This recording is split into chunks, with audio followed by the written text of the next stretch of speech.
Students, exercise 7.4 शुरू करते हैं।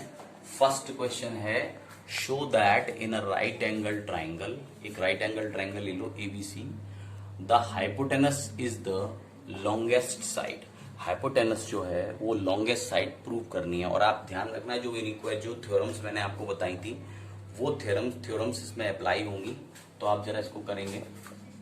इसमें क्या करना है, एबीसी, एंगल एबीसी 90 डिग्री दिया है, ठीक है।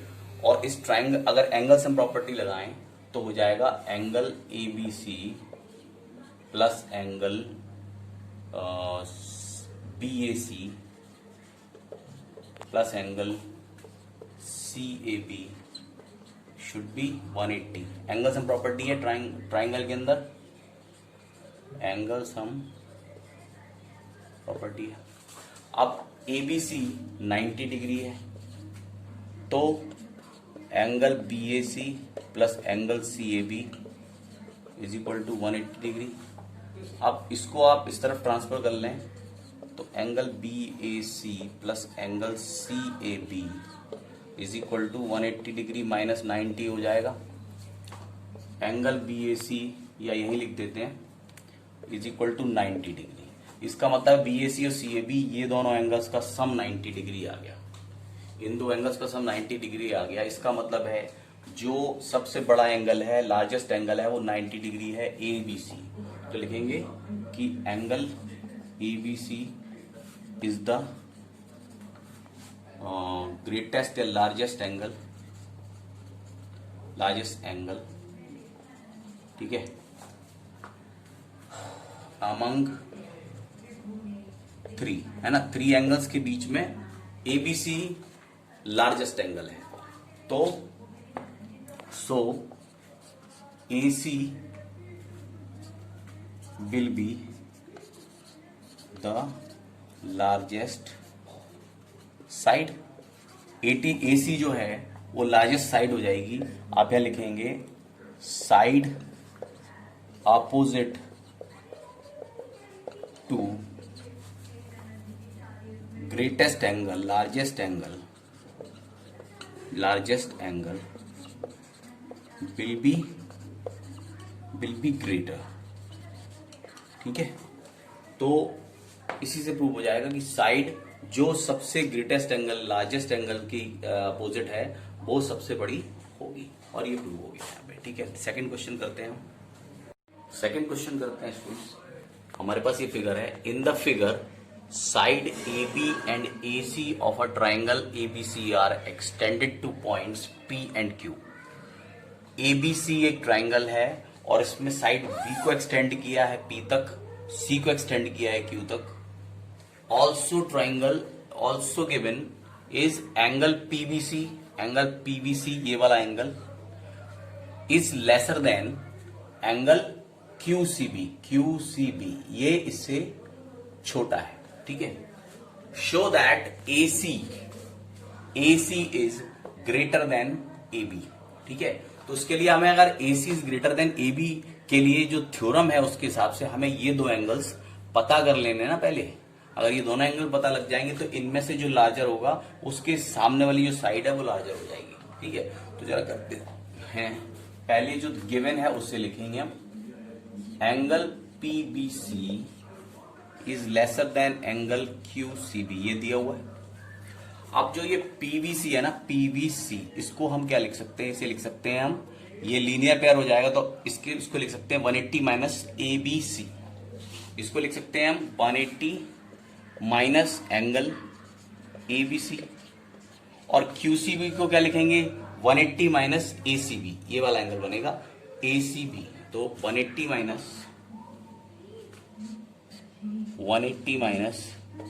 एंगल ACB, ठीक है। अब देखें कि 180 से 180 कैंसिल हो जाएगा यहां पर और बचेगा minus angle ABC minus angle ACB, ठीक है। तो आप जब इसका साइन हटाएंगे तो ये अपोजिट उल्टा हो जाएगा, ये इस तरफ आ जाएगा और ये इस तरफ आएगा, या आप इधर ही साइन पलट दीजिए, angle ABC is greater then angle ACB, ठीक है। अगर angle ABC is greater then angle ACB, तो ABC की जो सामने वाली लाइन है वो है AC, तो यहां आ जाएगा AC is greater than ACB कितना है AB, AC is greater than AB, और यहां लिखेंगे side opposite to larger angle is greater. ठीक है, बस ये क्वेश्चन हो गया, हमें यही प्रूव करना था। नेक्स्ट क्वेश्चन पे आते हैं। In the figure angle B is lesser than angle A and angle C is lesser than angle D। तो angle B is lesser than angle A, angle B छोटा है एंगल A से, angle C is lesser than angle D, angle C छोटा है angle D से। तो आपको show करना है कि AD is lesser than BC, AD को BC से छोटा प्रूव करना है। तो जब आप सॉल्यूशन करेंगे तो आपको दो चीजें गिवन है, एक तो ये और एक ये। Angle B is lesser than angle A, और दूसरा दिया है angle C is lesser than angle D। ठीक है, ये दोनों दिए हुए हैं। अब एंगल B के अपोजिट क्या है AO, तो यहां हो जाएगा AO is lesser than, A के सामने BO है, BO हो जाएगा। इसे आप इक्वेशन 1 ले लीजिए। और दूसरा है एंगल C के सामने है DO, तो DO is lesser than, angle D के सामने है OC या CO, इसको 2 मान लिया। और इनका रीजन क्या है कि side opposite to greater angle is larger. ठीक है, तो साइड्स हो गई। अब ऑन एडिंग, इनको ऐड कर लो दोनों को, ऑन एडिंग 1 and 2, दोनों को ऐड करना है। तो ये दोनों ऐड हो जाएंगे, ये दोनों ऐड हो जाएंगे। तो AO plus DO is lesser than BO plus CO। तो AO और DO कितना हो गया,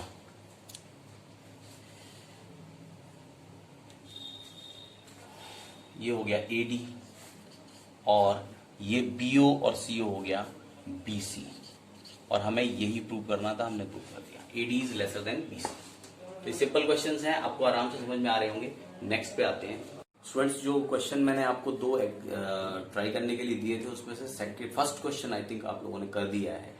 सेकंड क्वेश्चन हम आज करेंगे। सेकंड क्वेश्चन में को देखते हैं जरा। देखो क्वेश्चन क्या है, triangle ABC is a right triangle.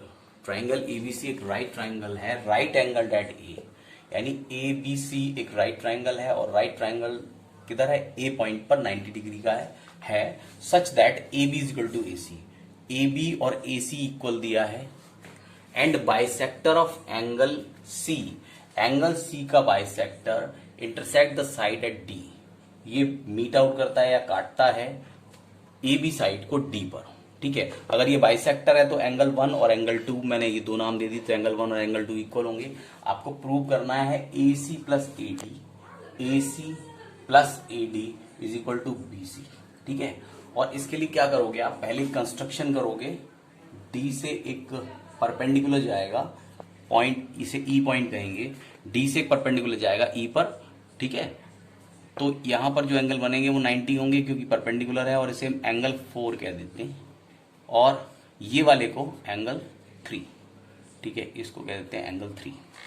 अब हमें जो प्रूव करना है उसके हिसाब से हमें करना क्या है, देखो BC को हम लिख सकते हैं, BC को लिख सकते हैं हम BE और EC, BE प्लस EC लिख सकते हैं।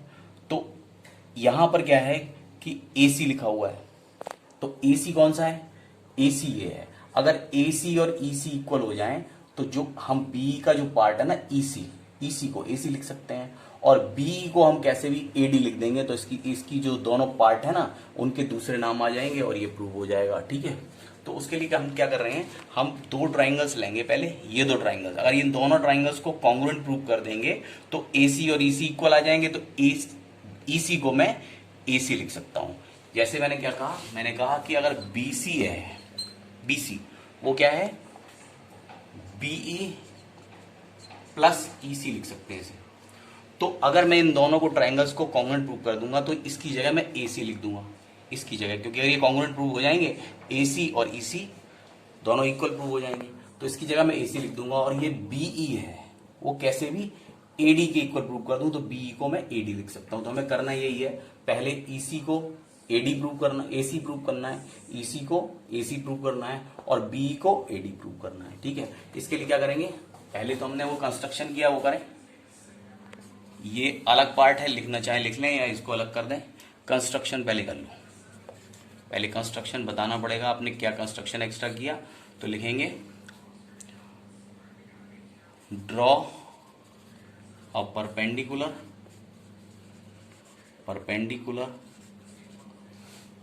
ऑन फ्रॉम पॉइंट D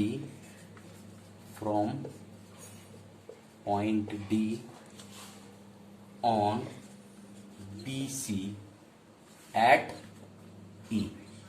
ठीक है, BC पर एक परपेंडिकुलर डाला और एंगल 3 और एंगल 4 इनको मान लिया है हमने। उसके बाद हम इसको करेंगे सॉल्यूशन करेंगे इन ट्राइंगल DAC और DEC एंड ट्राइंगल DEC। तो DAC और DEC में एंगल सबसे पहले कर लेंगे DC। ठीक है, सबसे पहले कर लेते हैं angle A is equal to angle 4, या इसको एंगल 4 लिखो आप, इसको लिखो एंगल 3, है ना। तो एंगल 3 हो जाएगा यहाँ पर, angle 3, angle A is equal to angle 3। ये 90 है और ये 90 है। ठीक है, दूसरा हो जाएगा angle 1 is equal to angle 2। तो ये एंगल और उसके बाद DC is equal to DC, ये हो गया कॉमन साइड, ये कॉमन साइड हो गया, ये है। और A और ये दोनों बोथ 90 डिग्री हो गए। एंगल 1 और एंगल 2 क्या है, DC is a bisector, DC is a bisector. ठीक है, तो इसलिए ये तीनों से कितना होगा, angle side triangle DAC is congruent with triangle DEC by AAS common property. ठीक है, ये यहां तक हो गया। तो CPCT से AC is equal to EC हो जाएगा और AD is equal to DA is equal to DE हो जाएगा। ठीक है, ये दोनों लिखेंगे बाई CPCT, यानी हमने EC को AD लिख दिया, हम EC को AD लिख देंगे। ठीक है, अब दूसरा इसका पार्ट करते हैं कि हम BE को AD लिखना चाहते हैं, लेकिन कैसे करेंगे इसको। हमें ये पता है कि AD और DE इक्वल है, AD और DE बाई CPCT इक्वल होंगे। तो AD और DE तो इक्वल हो गए, लेकिन एंगल B, और देखो आपको पता है यहां लिखेंगे since AC is equal to AB, AC और AB इक्वल है ना। तो AC कौन सा, AC ये है, तो एंगल B, AC के सामने वाला एंगल कौन सा है B, और AB के सामने वाला एंगल है C। तो एंगल B और एंगल C इक्वल होंगे, एंगल B और एंगल C इक्वल होंगे, है ना। तो आप अगर देखें in triangle ABC, angle A plus angle B plus angle C, तीनों एंगल्स का जो सम है वो 180 होगा बाई एंगल सम प्रॉपर्टी। ये 90 डिग्री है, ये दोनों इक्वल हैं, तो इसको मैं अगर दोनों को चाहूं तो दोनों को मैं एंगल B लिख सकता हूं या दोनों को X लिख सकता हूं। आप समझ गए होंगे 180 डिग्री। ये दोनों हो जाएंगे 2B, इसको इधर ट्रांसफर कर देंगे 180 डिग्री। ठीक है, और माइनस 90। ठीक है, तो हमारे पास B की वैल्यू कितनी आ जाएगी, एंगल B कितना हो जाएगा 90 डिग्री बाई 2, एंगल B आ जाएगा 45 डिग्री, एंगल B आ जाएगा 45 डिग्री। अगर एंगल B 45 डिग्री है, ठीक है, और एंगल ई जो है, एंगल 3 कह लो इसको या BED कह लो, एंगल B 45 है, ठीक है, एंगल B 45 है और ये एंगल 90 डिग्री है। तो लिखें आप angle B plus angle BED, angle BED और प्लस एंगल 4, ये सब मिलके क्या है 180 डिग्री है, 180 डिग्री है। अब ये जो BED है ना ये 90 डिग्री है और एंगल B कितना है 45 डिग्री है, ये कितना है 90 डिग्री है। तो एंगल 4 कितना आ जाएगा, इन दोनों को उधर ट्रांसफर कर लो, एंगल 4 आ जाएगा 180 degree minus 45 degree plus 90 degree. इसका आंसर कितना आएगा 45 डिग्री आएगा, 45 डिग्री, ठीक है। अब एंगल 445 है, इसका मतलब क्या है कि एंगल B और एंगल 4 इक्वल है, यानी ये दोनों इक्वल हैं। तो इसका मतलब ये हुआ कि BE और DE भी इक्वल होंगे। So BE will be equal to DE, क्योंकि angle opposite to side opposite to equal angles are equal, side opposite to equal angles are equal, ठीक है। अगर ये दोनों इक्वल हैं तो इसका मतलब है हम AD को BE लिख सकते हैं, ठीक है। E is equal to BE is equal to DE हो गया और सो यहां पे लिखेंगे so BE is equal to DE is equal to AD, ठीक है। ये तीनों इक्वल होंगे, है ना।